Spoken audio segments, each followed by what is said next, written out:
జనంలోకి కేసీఆర్ అట కోలుకుంటున్నారు. ఫిబ్రవరి నుంచి ప్రజల మధ్యకు. ఎన్నికల్లో ఓటమి స్పీడ్ బ్రేకర్ మాత్రమే.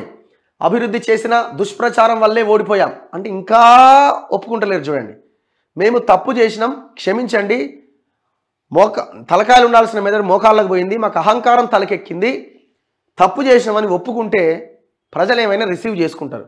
మీరు ఇంకా చేసిన తప్పును ఒప్పుకోకపోవడం వల్ల మీరు ఇంకా పతనం అవుతారు తప్ప మీరు కనీసం పైకి వచ్చే అవకాశం లేదు. స్పీడ్ బ్రేకర్ అంటున్నారు కదా, స్పీడ్ బ్రేకర్ వెనకాల స్పీడ్ బ్రేకర్ పడుతుంది. అర్థమైందా? రోడ్ అంతా స్పీడ్ బ్రేకర్ల రోడే అవుతుంది. రైతు బంధు వడ్ల పైసలు ఖాతాల్లో పడలేదు. ఏడాదిలోపే ప్రజల్లో తిరుగుబాటు వస్తుందేమో. ఆగరాదయా, ఈయన కావుతలేదు, ఆయన కావుతలేదు, ఈయన కావుతలేదు. హరీష్ రావుకి నువ్వు ఎంత మొత్తుకున్నా నువ్వు ముఖ్యమంత్రి కాలేవు. అర్థమైందా? నువ్వు ఎంత మొత్తుకున్నా ఆ పార్టీకి అధ్యక్షుడు కాలేవు. హరీష్ రావు జనంలో కేసీఆర్ వస్తే ఏమైంది? మరి జనంలోకి కేసీఆర్ అని 10 ఏళ్ళుగా అధికారంలో ఉన్నప్పుడు ఎందుకు రాకపోయా? ఈ ఆలోచన ఎందుకు రాకపోయా? అప్పుడు చివరికి ప్రజల నుంచి వస్తున్న డిమాండ్, అరే ముఖ్యమంత్రి మమ్మల్ని కలుస్తలేడు, మేము ముఖ్యమంత్రి దగ్గరికి పోలేకపోతున్నాం ఎట్లా అని ప్రజలు అడిగితే అసలు ముఖ్యమంత్రి ఎందుకు కలుస్తాడా ప్రజలనే ఈయన బామ్మాడిది.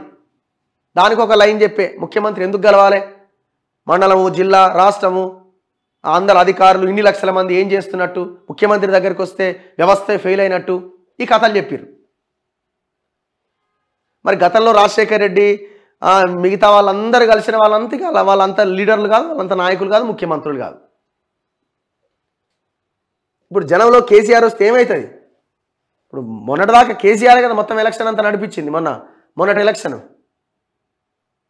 ఇప్పుడు ఏం లేదు. వీళ్ళకి ఎంపీ ఎలక్షన్లో ఒక 5 సీట్లు కావాలా, 5 అన్నా గెలిస్తే గౌరవం ఉంటుంది, లేకపోతే కథం అయిపోతాం అనేది వాళ్ళ క్లారిటీ ఉన్నది.